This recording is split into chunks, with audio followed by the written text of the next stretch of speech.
Oh hey guys, I'm down here on Main Street again at the Cyrus Vance house. This is the oldest house in Clarksburg, the oldest existing house, built in 1807.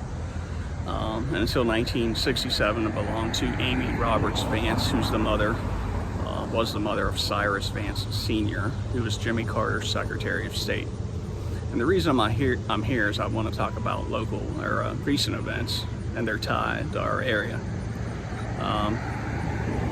Yesterday, Kabul, the capital of Afghanistan, fell to rebels, to Taliban rebels, and a lot of people are, depending on their political lean, are blaming Joe Biden or Donald Trump or George W. Bush. The answer is all of the above. But I want to go back in time a little bit further, the year 1979. That's the year that the Soviet Union invaded Afghanistan, which prior to that time had been a mostly peaceful place. In fact, in the 1960s, the Beatles, the Rolling Stones, different groups would go to Kabul just because it was a really laid-back atmosphere, smoke hash, listen to the music, just take their inspiration from there. But you know, within 20 years it was a completely different place. But also in 1979 we had the fall of the Shah of Iran. Now the 1950s, Iran actually had a democratic government, which the United States and United Kingdom overthrew in favor of reinstating the Shah, who they believed would be more cooperative in providing oil. But by the late 70s, the Shah was in trouble.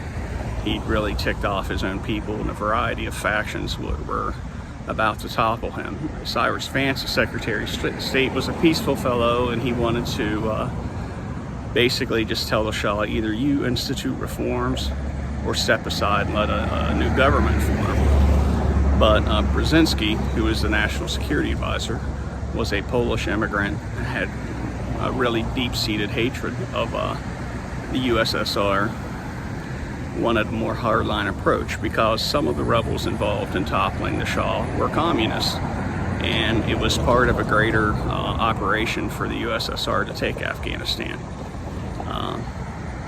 The Soviets would never have dared to try it with Iran next door, with its deep historical cultural ties, powerful military, American ally. But when they threw Iran into civil war, they saw their chance. But the Shah and various forces were willing to try to work with the Americans until the failed hostage rescue, which caused Cyrus Vance to resign in protest, because he knew that played right into the hands of the Soviet Union. At that point, the communists were saying, see, we can't trust Americans, they want to attack us. And then we had a hostile Iran. And to combat a hostile Iran and a Afghanistan invaded by the Soviets, we funded the Mujahideen, which became, morphed into the Taliban over time. We also tacitly backed Saddam Hussein, who invaded Iran in 1980 to try to seize their oil fields. All of this probably could have been avoided, including the two wars two Gulf Wars, the war in Afghanistan, if we had just followed our boy Cyrus Vance's advice. I did another video on this, and I've since heard people in our ruling faction on city council think this house is beyond saving and need demolished. Another example of the cult of demolition at work. I'll holler at you later.